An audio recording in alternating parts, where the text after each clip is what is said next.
Welcome back to Trade Talks, the Inside ETFs in Hollywood, Florida. I'm your host, Jill Malandrino, Global Markets Reporter at Nasdaq.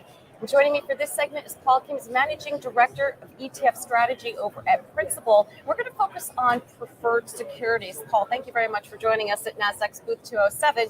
Be sure to swing by if you're joining us at the conference. Hi, Jill. Thank you. But let's talk about preferred securities. We don't hear about them as much. What are they and what can they offer investors? So preferred securities are credit instruments, a lot like high yield, another way of lending money to creditors.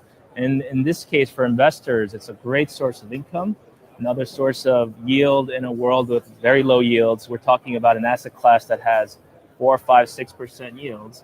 But the issue is, although there's opportunity, there's also a lot of risks, especially today when a lot of money has come into that space. And so the yields look attractive, but when you actually look at the credit itself, a lot of these were issued years ago at much higher rates, and they now trade at a premium. And there's a whole universe of these instruments that are about to be callable. So a lot of investors are expecting 5 or 6% yields, but they may get 2 or 3% yields. So we have a great new product called PREF, P-R-E-F, that allows people to invest in a smaller part of the universe that has less callable instruments, attractive yield, but we think a better risk reward opportunity. All right, and let's talk about preferred spreads or tight against historical levels. Yep. Do you think there's an opportunity there with that?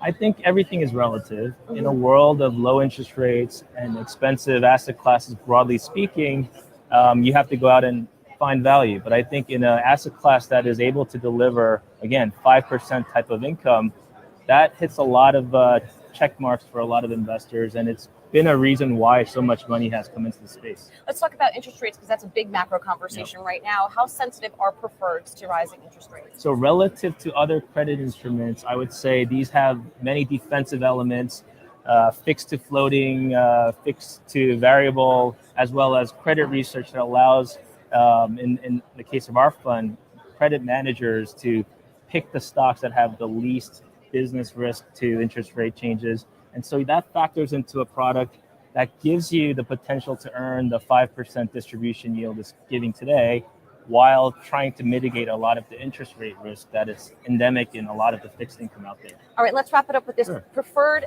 markets that continue to evolve, and what's the current state of the $25 par market versus the $1,000 par market? Explain to the audience what that is. Sure, so preferreds roughly break out into 3 major categories: $25s, $1,000 pars, and COCOs.